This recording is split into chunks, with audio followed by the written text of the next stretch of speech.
Bienvenidos, señores magistrados, jueces de sentencia, jueces de letras, defensores públicos del Poder Judicial. La Escuela Francisco Salomón Jiménez Castro les da la cordial bienvenida al programa de capacitación de la parte especial del Código Penal, Decreto 130-2017. En el caso en particular a mi persona, Carlos Gustavo Quiroz Canales, se le ha encomendado hacer una ponencia acerca del análisis e interpretación del título 27, específicamente de los delitos contra la administración pública, contenidos del artículo 8 al 11. Bajo estos presupuestos, previos a continuar con este análisis, es importante que tengamos en consideración que para hacer un análisis e interpretación de todo tipo penal, debemos de iniciar por las categorías del delito, y esto es iniciando por la conducta típica, para identificar entonces cuáles son los elementos objetivos del tipo. Entonces, identificamos tres elementos. ¿Cuáles son? Elementos descriptivos, elementos normativos y elementos personales o subjetivos. En el caso específico, el desarrollo de esta ponencia se describe entonces la tipicidad objetiva en función de identificar esos elementos descriptivos. ¿Cómo? Identificando los verbos rectores que denotan la conducta típica. También se identifica con aquellas frases o aquellas palabras que pueden ser perceptibles por nuestros sentidos. Y cuando hablamos de lo que es los elementos normativos del tipo, son aquellos que para su comprensión debe realizarse un juicio o proceso de valoración jurídica proveniente de la misma norma o de una norma jurídica distinta a la cual hacemos la evaluación. Y esto puede ser identificado con palabras o con frases que requieren de una valoración cultural, una valoración jurídica. Ejemplos, la palabra resolución judicial nos hace entonces que hagamos un proceso de valoración para saber a qué nos estamos refiriendo en ese contexto. Y luego entonces pasamos a los elementos personales u objetivos del tipo objetivo, y estos son aquellas características esenciales o especiales que debe reunir eh, el sujeto activo o pasivo en la conducta. Y es importante también, ya que a lo largo de toda esta temática hacemos referencia al sujeto activo y al sujeto pasivo, es importante entonces establecer a quién se le denomina sujeto activo, y es precisamente aquel que realiza la conducta. En este caso, podríamos establecer que es una persona física. Y en cuanto a lo que es el sujeto pasivo, tenemos que hacer una diferencia, que es una diferencia dentro del sujeto pasivo en sí, que es el titular del bien jurídico protegido, y el sujeto pasivo de la conducta, que puede recaer en cualquier persona natural o jurídica. En este caso en particular, entonces, también es importante que tomemos en consideración conceptos generales como el bien jurídico. ¿Qué es el bien jurídico? Es el interés vital que el legislador ha decidido salvaguardar, ya sea de carácter individual o de carácter colectivo. Y en este caso, entonces, también hay otro concepto que es el nexo causal. ¿Y qué es el nexo causal? El enlace jurídico entre la acción y el resultado. Y por consecuente, también debemos de establecer procesos de atribuibilidad, que será entonces aquel enlace jurídico entre el resultado formal y material y el sujeto activo. Una vez que pasamos a este análisis, entonces identificamos en el caso en particular conceptos normativos como abuso de autoridad. ¿En qué consiste el abuso de autoridad? Desde el punto de vista valorativo. Luego entonces, otro concepto que requerimos para interpretar los artículos que están vinculados a estos capítulos es el concepto de funcionario público. Y esto traemos a colación un concepto de la Convención de las Naciones Unidas contra la Corrupción, donde en el artículo 2 establece un concepto de funcionario público, y es que toda persona que ocupe cargo legislativo, ejecutivo, administrativo o judicial de un Estado parte, ya sea designado o que ya haya sido elegido, o bien que esté fungiendo de carácter permanente o de manera interina, o bien que esté siendo remunerado o que esté ejerciendo de forma honoraria, siempre se va a considerar como un funcionario público. Pasamos a lo que es el objeto de la administración pública para poder construir el por qué se protege a la administración pública como bien jurídico. Y esto lo hacemos a través de la Ley General de la Administración Pública. Luego, entonces, ¿qué exige la función pública? Lo que exige es la existencia de un órgano estatal que realiza un acto que consigue finalidades públicas y no privadas, para luego entonces establecer cuál es el propósito de protección de las funciones públicas. Pero antes debemos de establecer cuáles son los antecedentes de los delitos contra la administración pública. Y es precisamente en la Constitución de la República, lo encontramos en lo que es el título 5 de los poderes del Estado, capítulo 13 de las responsabilidades del Estado y de sus servidores. Y en el Código Penal vigente, en el decreto 144-83, lo encontramos en el capítulo 13, delitos contra la administración pública. Luego, entonces, encontramos como antecedente de este nuevo Código Penal que entrará en vigencia el concepto de funcionario público en el artículo 393. Pero es necesario aclarar que el concepto de funcionario público en el nuevo Código Penal que se consigna en el título 11 de las definiciones a efectos penales, artículo 134, es un concepto más amplio y es coherente con lo que señala la Convención de la ONU contra la corrupción. Y podemos identificar dos distintas modalidades que cumple la función pública, o sea, el funcionario público. Y de esta forma, entonces, pasamos a las diferentes perspectivas de protección del bien jurídico. Y es precisamente que la protección del normal y buen desarrollo de las funciones públicas que detentan las autoridades y sus agentes para asegurar su completa y eficaz ejecución, así como la correcta prestación del servicio público a los ciudadanos. ¿Qué otros aspectos se protege como bien jurídico? La integridad de la organización estatal de las autoridades. Y en sentido estricto, el abuso de autoridad y la violación de los deberes de funcionarios, lo que se pretende es penalizar los actos abusivos incurridos por el funcionario público con el objeto de velar por el respeto irrestricto del orden jurídico, así como también es importante ya delimitar cuáles son los sujetos que intervienen en esta conducta típica en el abuso de autoridad y violación de deberes del funcionario. Y quiero aclarar algo.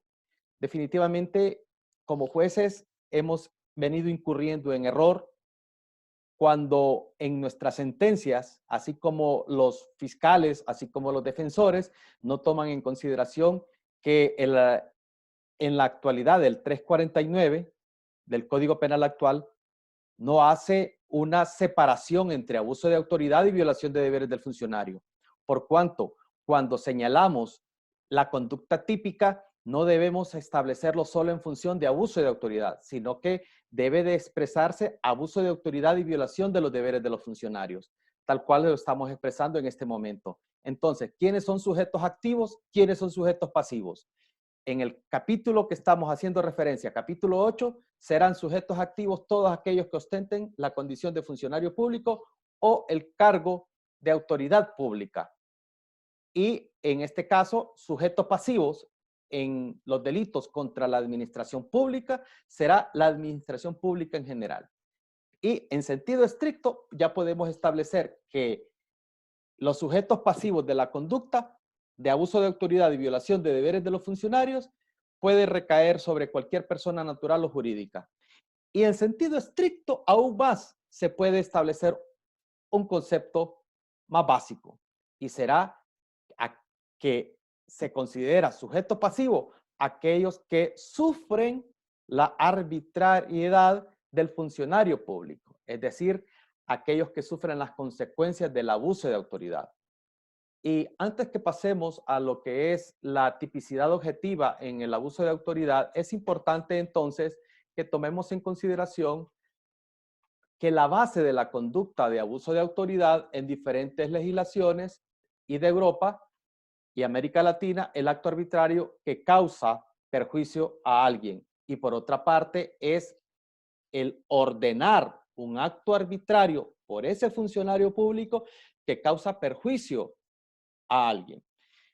Y es importante que podamos interpretar y establecer esta diferencia. Ambos presupuestos se deben de integrar de forma separada como modalidades de abuso de autoridad y violación de deberes de los funcionarios. Entonces, ¿en qué consiste el acto arbitrario? Consistirá entonces en todo acto que concreta el abuso de los poderes atribuidos a los funcionarios públicos. De igual forma, será aquel acto contrario a los deberes del cargo como violación de la ley. Es decir, o porque sin haber violentado dicha ley, el acto constituye un ejercicio abusivo de las funciones discrecionales que no pueden ser objeto de legitimidad. En resumen, ¿en qué consiste esa arbitrariedad? Pues deberíamos de establecerla en tres enfoques. ¿Cuáles serían? Por un lado, que la violación de la ley o de inobservancia de las formas legales prescritas por ese funcionario es lo que le denominamos arbitrariedad. Por otra parte, lo que es la consecuencia de los excesos en los límites de competencia de ese funcionario es esa arbitrariedad. Y finalmente, podemos establecer como arbitrariedad aquellos abusos de los poderes discrecionales atribuidos a ese funcionario público. Pero es importante señalarlo.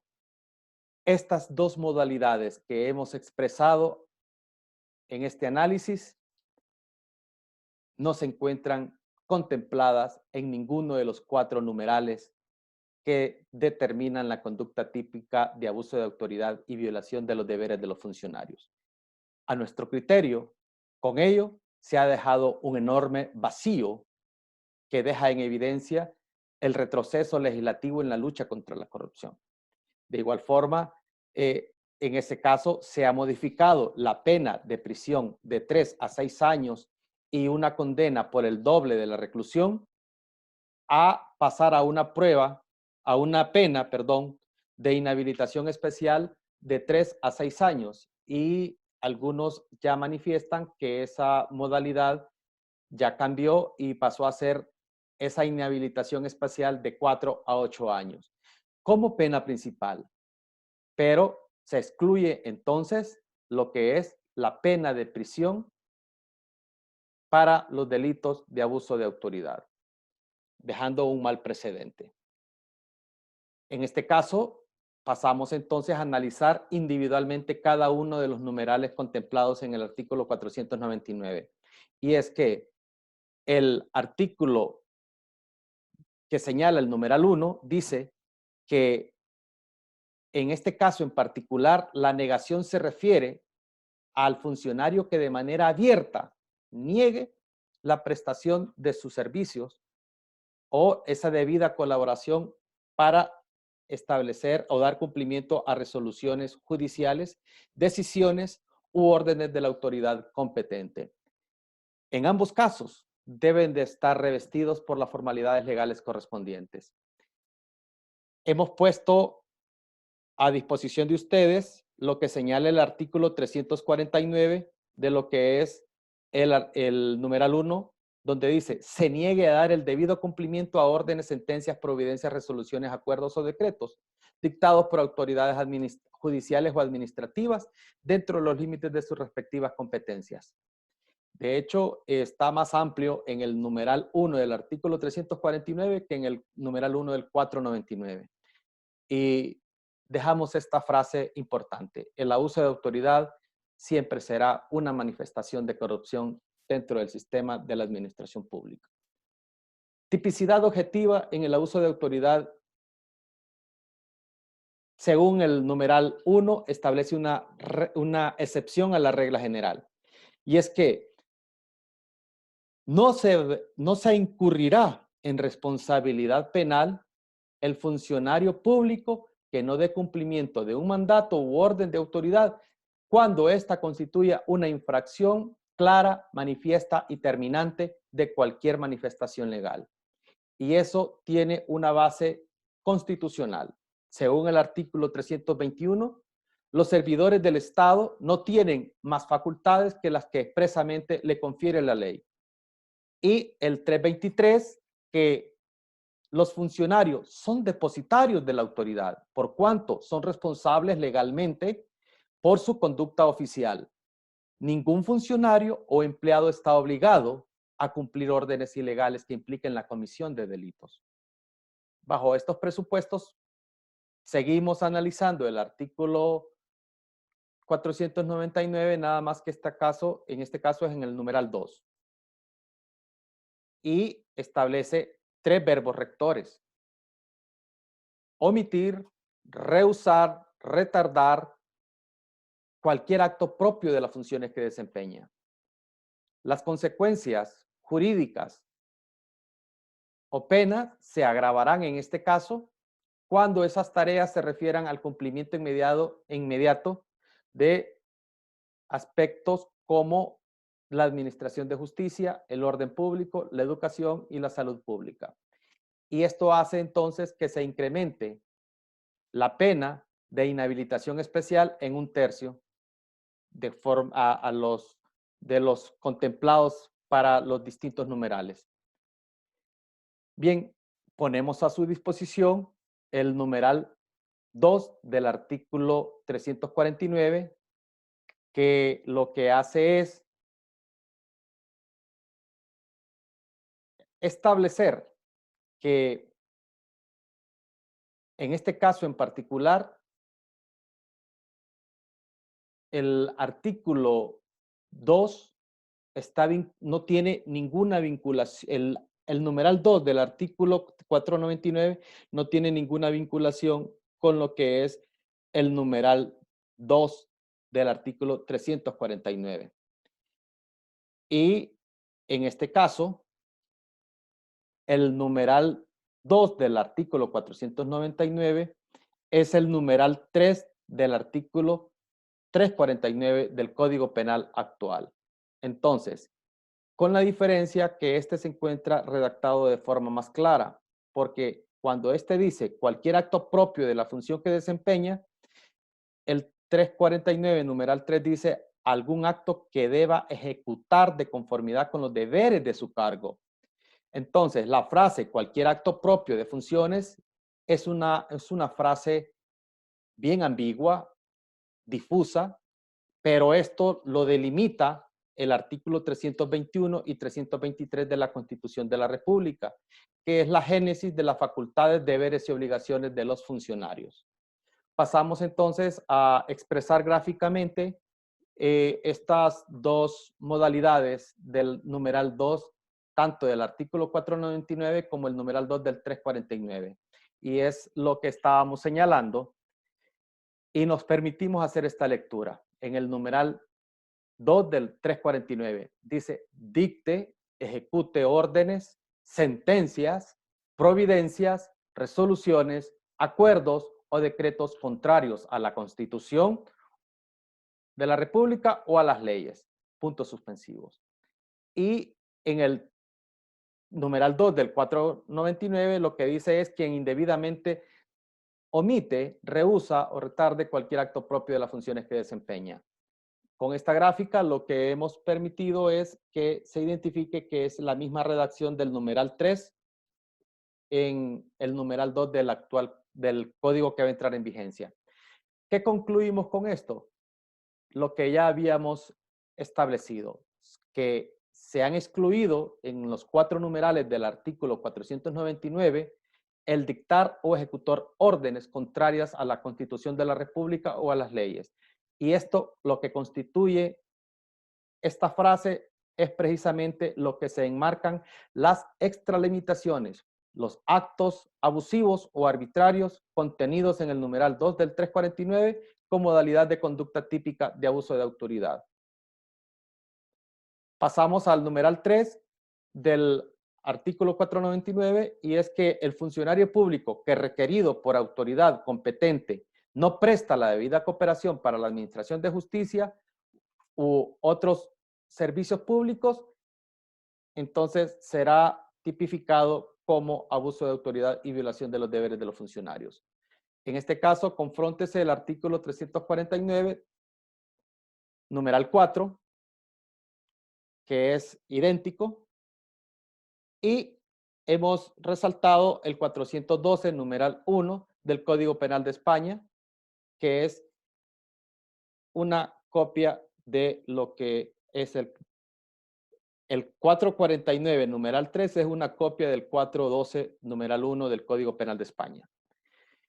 El numeral 4 hace referencia a que siendo requerido por un particular a prestar auxilio, en virtud de la obligación que tiene por razón de su cargo para evitar algún delito u otro mal, se abstiene de prestarlo. Queremos señalar que este numeral 4 del artículo 499 no se encuentra contemplado dentro de los 5 numerales que señala el abuso de autoridad y violación de los deberes de los funcionarios del artículo 349. El antecedente de este conducta típica lo encontramos en el artículo 412, numeral 3 del Código Penal de España. Luego entonces nos vamos a lo que es la tipicidad subjetiva. Las 4 modalidades de la conducta típica descrita en este artículo exigen que el sujeto activo actúe con carácter de dolo. ¿Qué quiere decir eso?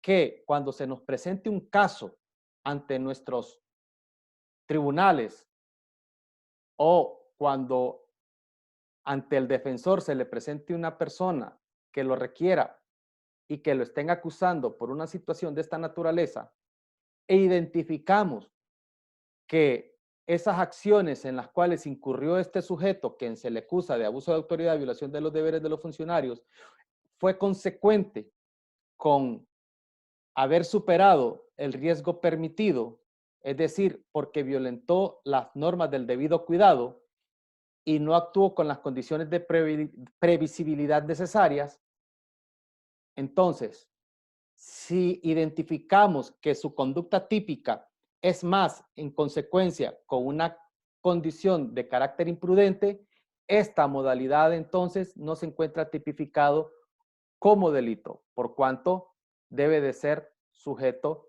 de, eh, no debe de ser sujeto de una sanción penal. Una persona que actúa o que ha actuado de forma negligente, que ha actuado de forma, pues, imprudente en el, en el ejercicio de sus funciones.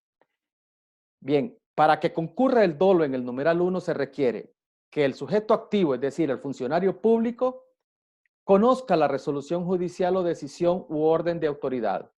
Debe de expresar de forma abierta, deliberada y consciente, negarse a dar cumplimiento a una resolución judicial, decisión u orden de autoridad. Y estas resoluciones u órdenes de autoridad deben de estar revestidas de las formalidades legales correspondientes. ¿Por qué? Porque nadie está obligado a cumplir resoluciones u órdenes contrarias a la ley. Ver entonces artículos 321 y 323 de la Constitución de la República. Pasamos a las conductas dolosas del numeral 2, que refieren entonces que se exige el carácter doloso, se exige el conocimiento fáctico, es decir, que tenga plena conciencia que omite, rehúsa y retarda cualquier acto propio de la función pública que desempeña, con este ánimo y voluntad de realizar las mismas. De ahí viene lo que es la conducta subjetiva del numeral 3, siempre de carácter doloso, y consistirá en que este funcionario público actúe con pleno conocimiento de la obligación que tiene por razón de su cargo y que aún así no presta la debida cooperación con las autoridades competentes, en este caso las relacionadas con la administración de justicia u otros servicios, y lo hace con ánimo y voluntad de no hacerlo. Manifiesta entonces una acción de dolo y como consecuencia de ello, pues es evidente que tiene el ánimo de causar una lesión suficiente contra la administración pública. Y la tipicidad subjetiva en el numeral 4 lo que requiere entonces es que el conocimiento sea actual, como hemos dicho, que el requerimiento que se le hace a este sujeto lo realicen con propósito de evitar un delito o mal por un particular y que el funcionario público o autoridad se niegue a darle esa debida prestación porque simplemente no lo quiere hacer. Pasamos entonces a lo que es la consecuencia jurídica. En este caso, nos vamos entonces a esta diapositiva. Y es que la pena de reclusión en el 349 está de 3 a 6 años e inhabilitación especial por el doble de tiempo que dure la reclusión. Y se ha mencionado de que hay indicios de que se va a aumentar esta pena de inhabilitación especial de 4 a 8 años. Y en el caso del numeral, esto estamos hablando del numeral 2 del artículo 499, pena de inhabilitación especial de 3 a 6 años y con ese indicio de que puede subir de 4 a 8 años. Y en la pena de reclusión del 349 es de 3 a 6 años de reclusión, ahora prisión, e inhabilitación especial por el doble del tiempo que dure la reclusión.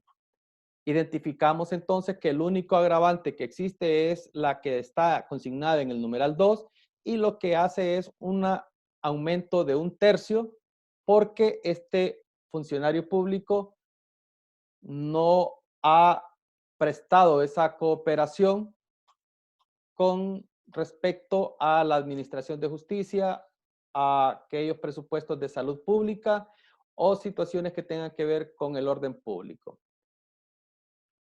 ¿Qué implica esto?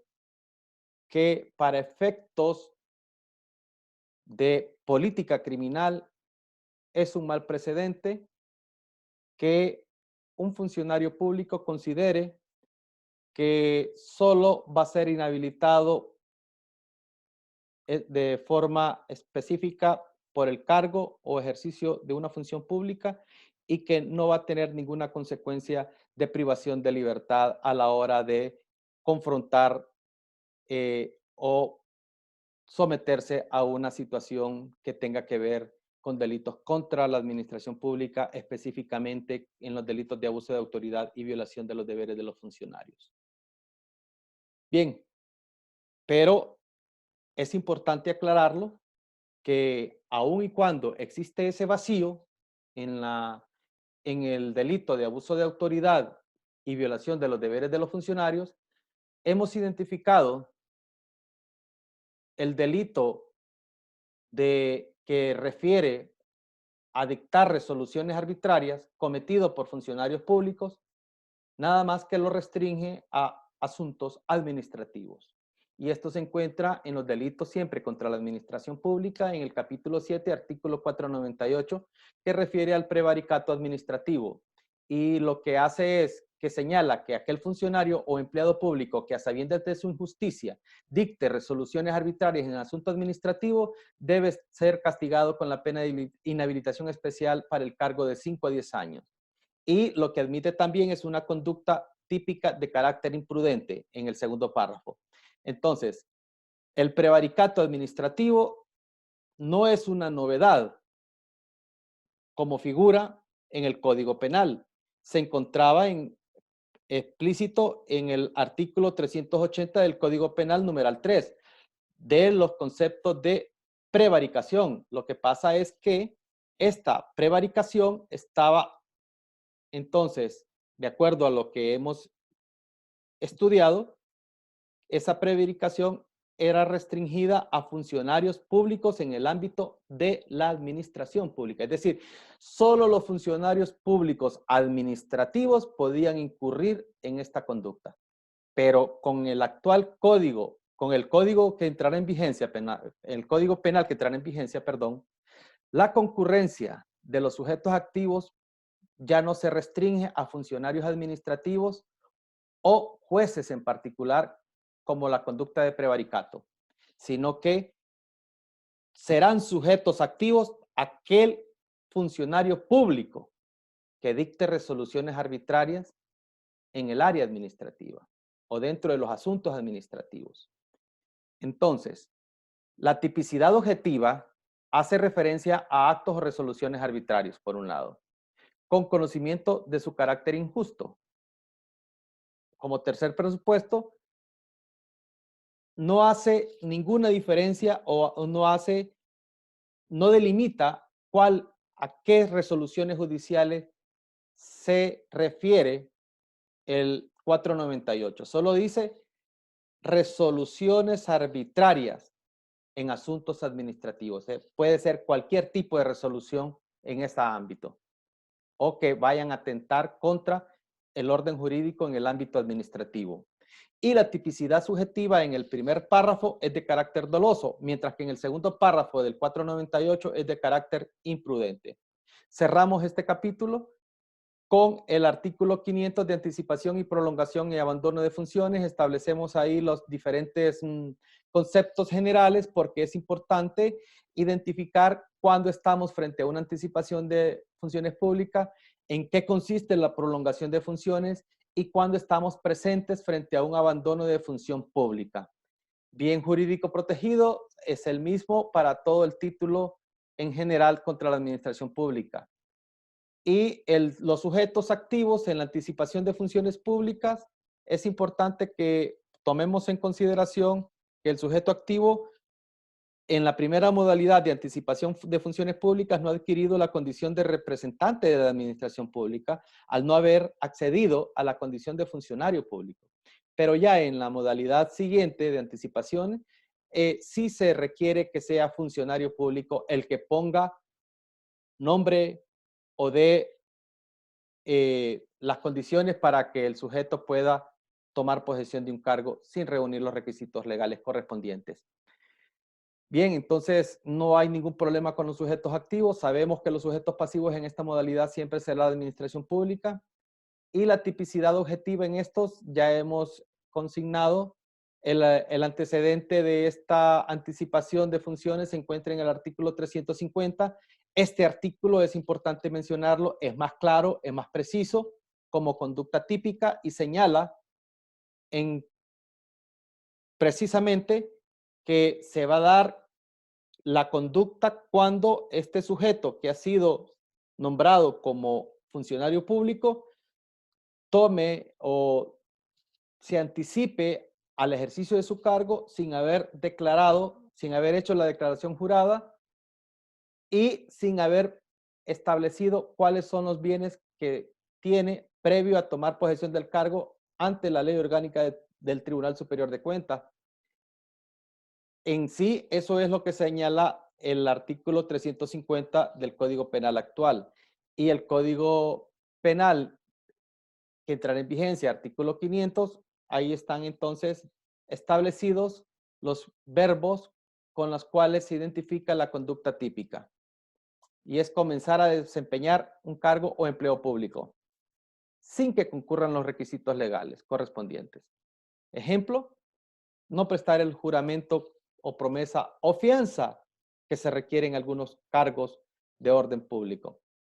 Luego pasamos a la tipicidad objetiva en la segunda modalidad y lo que identificamos en la tipicidad subjetiva entonces es precisamente el carácter doloso y dos modalidades en la situación que corresponde a subsumir este tipo, tanto entonces para personas que todavía no se han considerado como funcionarios porque no han reunido esos requisitos y aún así empezaron a ejercer el cargo. Y la segunda modalidad es en función de aquellos autoridades o funcionarios públicos que teniendo conocimiento de que no reúne los requisitos el sujeto activo, el sujeto que ha sido nombrado para tal efecto, lo hace, lo propone o lo pone en el cargo sin haber reunido estos presupuestos o requisitos. Luego tenemos la anticipación y prolongación en los delitos de prolongación de funciones, la tipicidad objetiva y la tipicidad subjetiva. No tiene ninguna controversia. Es aquel sujeto que ejerciendo el cargo de función pública cesó en el ejercicio del mismo y continuó ejerciendo como que no hubiese pasado nada. Entonces, la tipicidad subjetiva requiere de que el sujeto activo, el funcionario público, conozca que ha sido cesado en el ejercicio de su cargo y que aún así tiene la voluntad y ánimo de continuar con sus actividades públicas en perjuicio de la administración pública. En la tipicidad objetiva de la que es el abandono de funciones públicas, en este caso sí es importante que identifiquemos el antecedente en el artículo 352. Así como está redactado en el Código Penal que entrará en vigencia, este tipo penal es simple y solo reúne una modalidad delictiva: abandonar su cargo sin haber admitido la renuncia del mismo. Mientras que en el artículo 352 del Código Penal actual establece dentro de diferentes modalidades o conductas típicas. Por un lado dice, abandonar el cargo para no perseguir o castigar a cualquiera de los delitos contra la existencia y seguridad del Estado. En esta modalidad típica se castigará con 4 a 7 años de reclusión y más el tiempo doble que dure la reclusión de inhabilitación especial. Y si el fin buscado es no perseguir o castigar cualquier otro delito, se le sancionará con reclusión de 1 a 3 años. ¿Qué hemos dejado en evidencia? Que en efecto, esta modalidad de abandono de las funciones públicas está tipificada en diferentes modalidades. La primera de las cuales, que es la única que recoge el artículo 500 del Código Penal que entrará en vigencia, tiene solo una modalidad de inhabilitación especial. Pero las siguientes modalidades del 352 sí requieren y sí establecen penas de prisión y sí establecen otras formas de abandono de funciones públicas. De ahí las consecuencias jurídicas o pena, ya identificamos, solo existe pena de inhabilitación especial, se excluye en el artículo 500 las penas de privación de libertad y se escalonan las diferentes penas distintas en función de cuál es la modalidad típica. Identificamos aquí entonces, ya al pasar al capítulo 9, la infidelidad en la custodia de documentos y violación de secretos. ¿Cuál es el antecedente próximo? El inmediato, perdón. El capítulo 4 del Código Penal actual. ¿A qué se refería el capítulo 4? A violación de sellos y documentos. Y es importante señalarlo, la violación de sellos fue excluida del capítulo 9 del nuevo Código Penal. Y tenemos un resumen de lo que es la infidelidad en la custodia de documentos y violación de secretos que hemos consignado en esta ponencia. Y es precisamente sobre las 4 conductas que hace referencia, en uno de los cuales señala la sustracción, ocultación, destrucción o inutilización de documentos cuya custodia le esté encomendada por razón de su cargo al funcionario público. Esto se encuentra en el artículo 501, la sustracción, pero también la ocultación como verbo rector del artículo 501, como verbo rector del artículo 501, la destrucción, pero también se encuentra facilitar esa destrucción tipificada en el artículo 502. En el artículo 501 también se encuentra el verbo rector de inutilización y en el artículo 503 se encuentra el acceso a documentos secretos y la artículo 505 la revelación de secretos, siempre con las modalidades que hemos señalado. Bien, el bien jurídico protegido en este capítulo será la protección de la dignidad de la función pública o los deberes de lealtad y finalidad para con ella, junto con el correcto funcionamiento de la misma.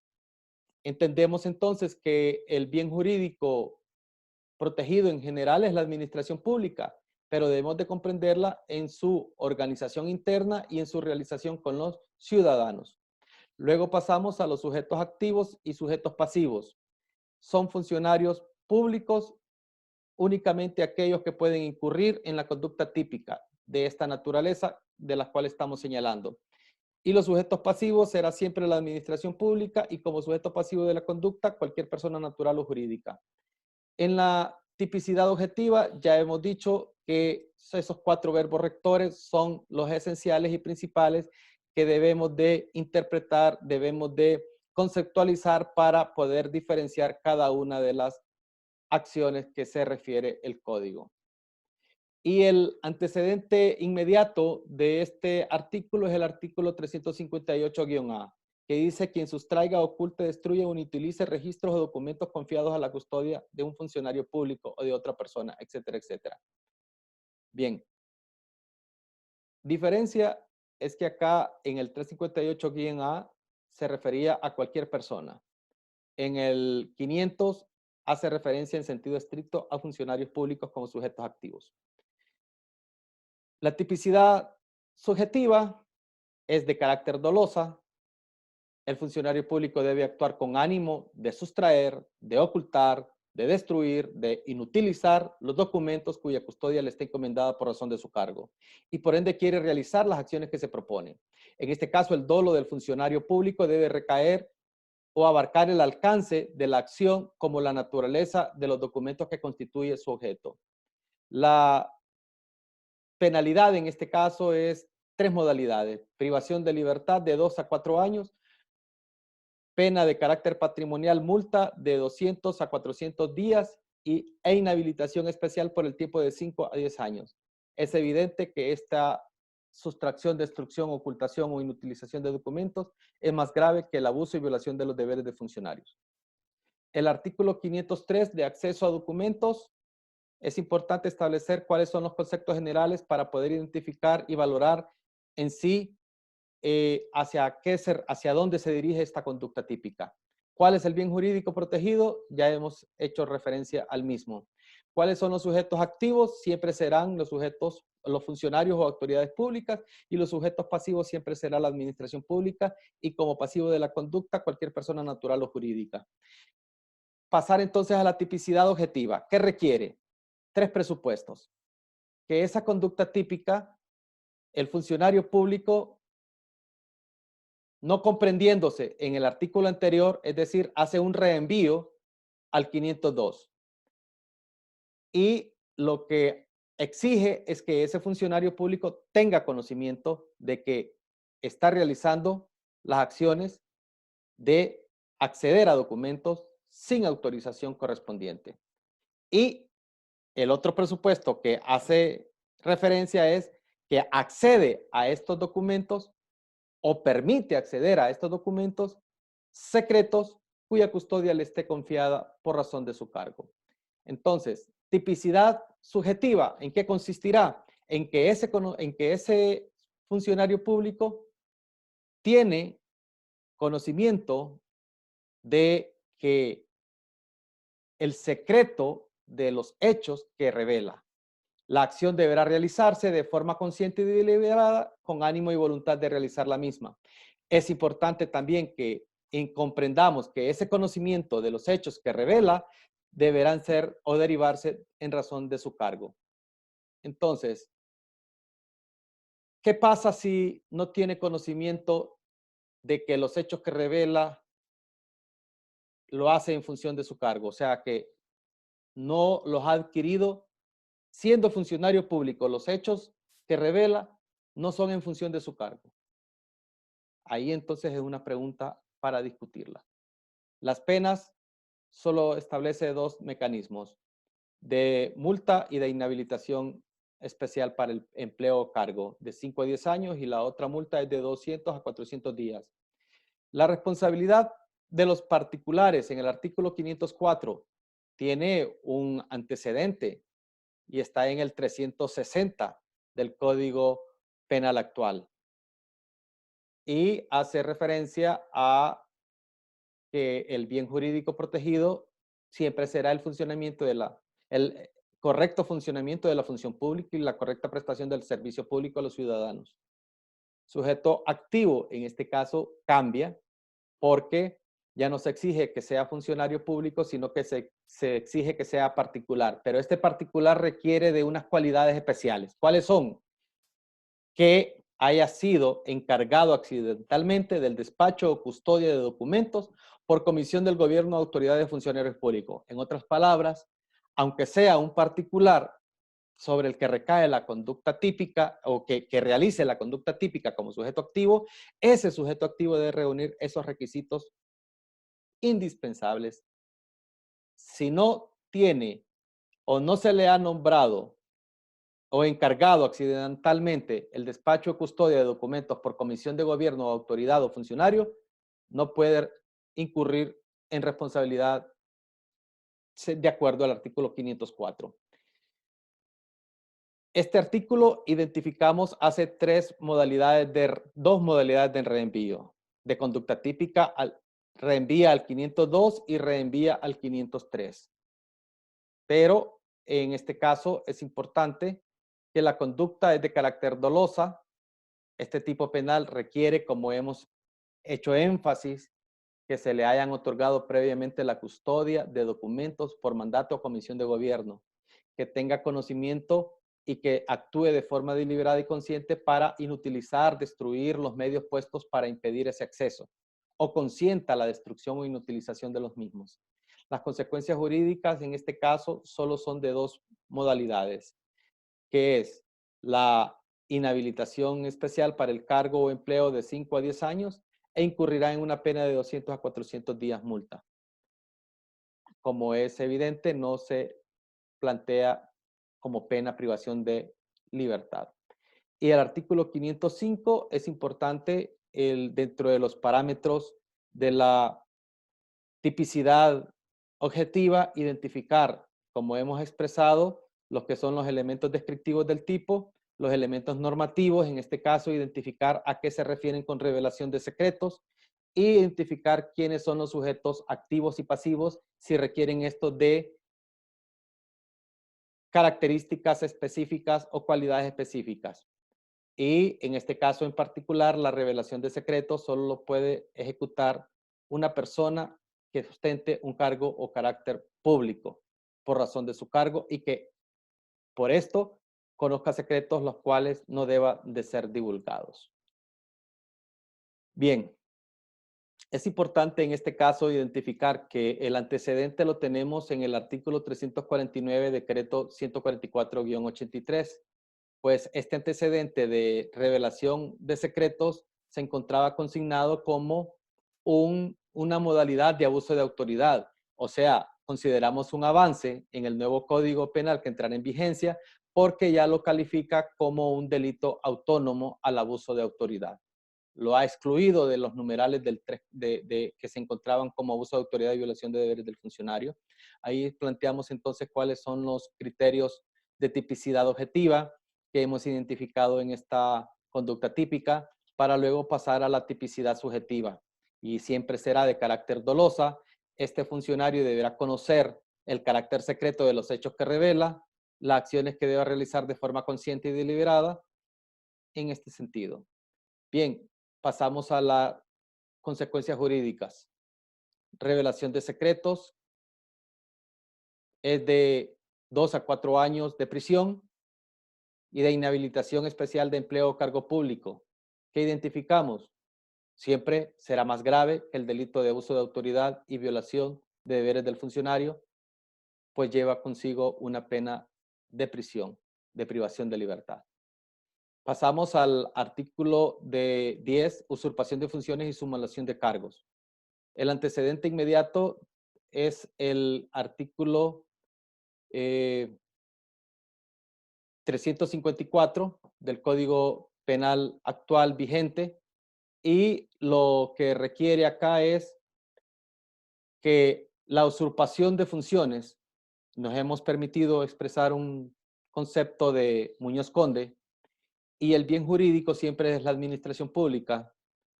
También hay un concepto aparte, o sea, tenemos que identificar dos presupuestos en este artículo.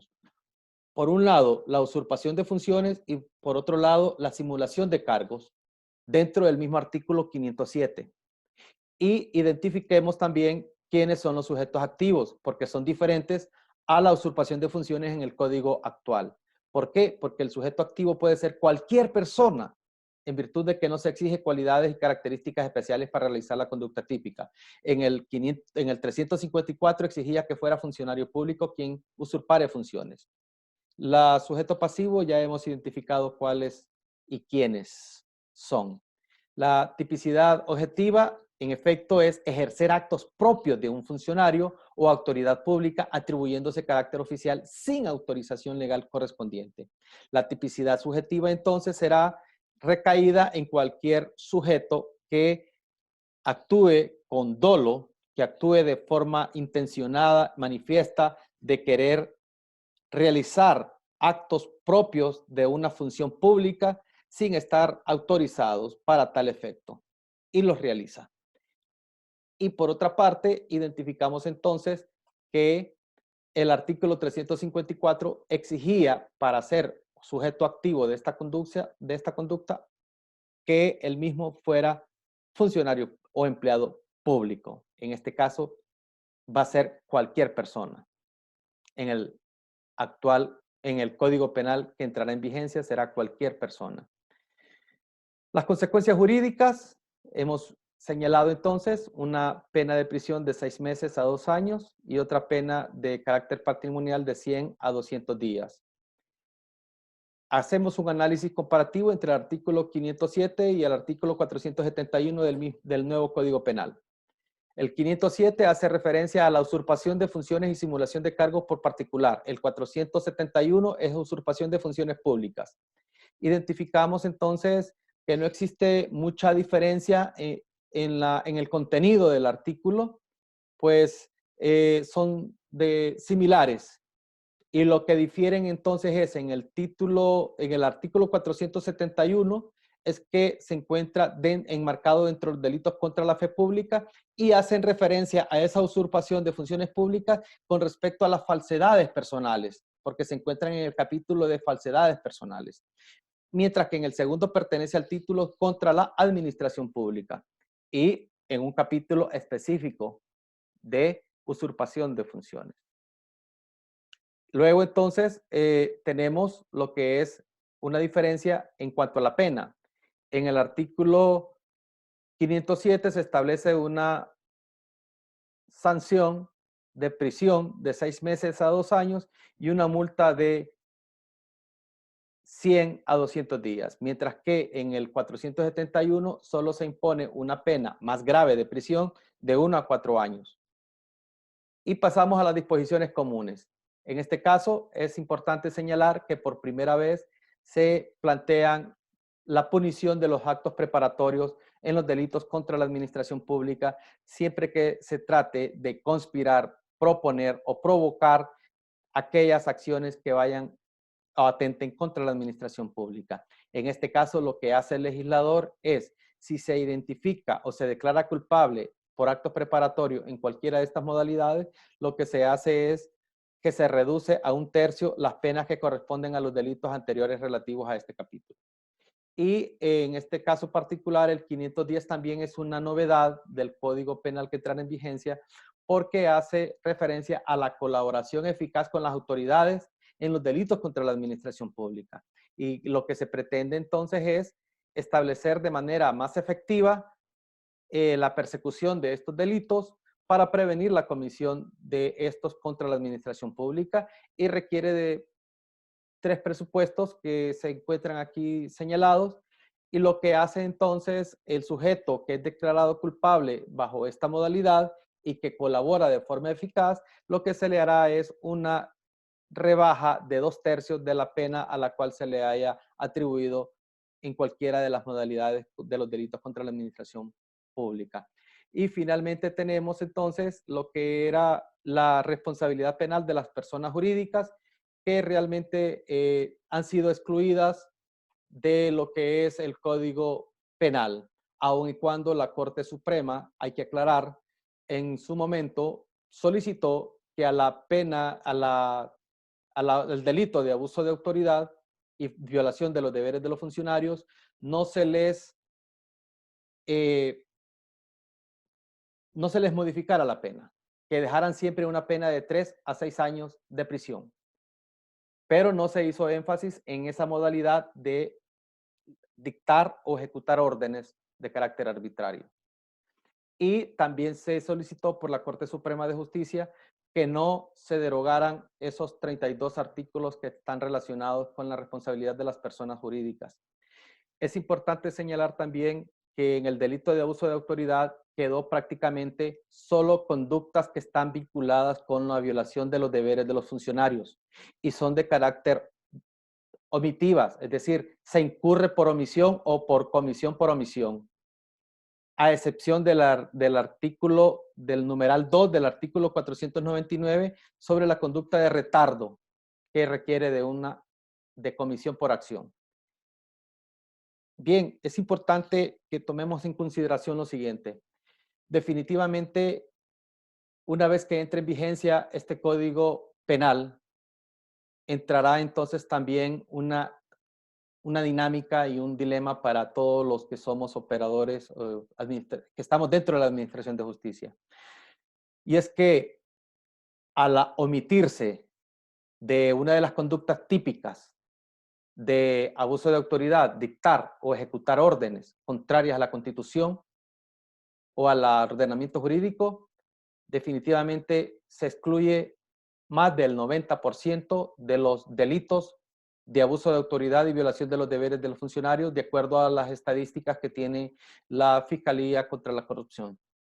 Esto hará entonces que los diferentes jueces de letras, jueces de sentencia que tengan estas situaciones sobre estas conductas típicas, deberán entonces de establecer lo que corresponda en derecho y verificar realmente lo que son los presupuestos de los artículos 615 y 616 sobre los principios de la retroactividad de la ley cuando favorece al reo. Esa es mi intervención. Muchas gracias por su atención. Estamos a sus órdenes para atenderle cualquier inquietud. Muchas gracias.